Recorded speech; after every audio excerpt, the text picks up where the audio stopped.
Rocket పై భాగం ఢీకొట్టడంతో చందమామ ఉపరితలంపై కొత్తగా మరో క్రేటర్ ఏర్పడింది. చంద్రుడి కక్షలోకి ప్రవేశపెట్టిన స్పేస్ ఎక్స్ రాకెట్ పై భాగం ఒకటి కక్ష తప్పి నేరుగా వెళ్లి చంద్రుడి ఉపరితలంపై గంటకు 8700 కిలోమీటర్ల వేగంతో కూలిపోయింది.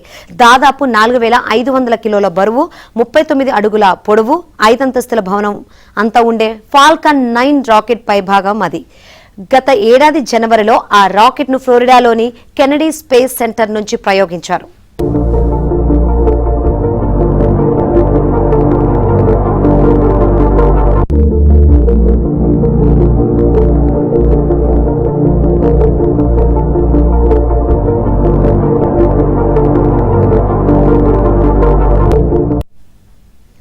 భూమి చంద్రుడి మధ్య కక్షలో తిరుగుతూ క్రమంగా కక్ష మారి గురుత్వాకర్షణ కారణంగా చంద్రుడి వైపు అదుపులేని వేగంతో దూసుకెళ్లి చందమామ పడమటి దిక్కున ఉన్న ఐన్స్టీన్ క్రేటర్ కు సమీపంలో కూలిపోయింది.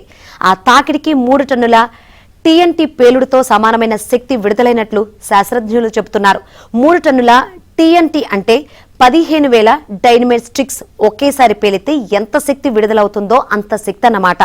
దాని దెబ్బకు చందమామ ఉపరితలంపై కొత్తగా మరో క్రేటర్ ఏర్పడింది.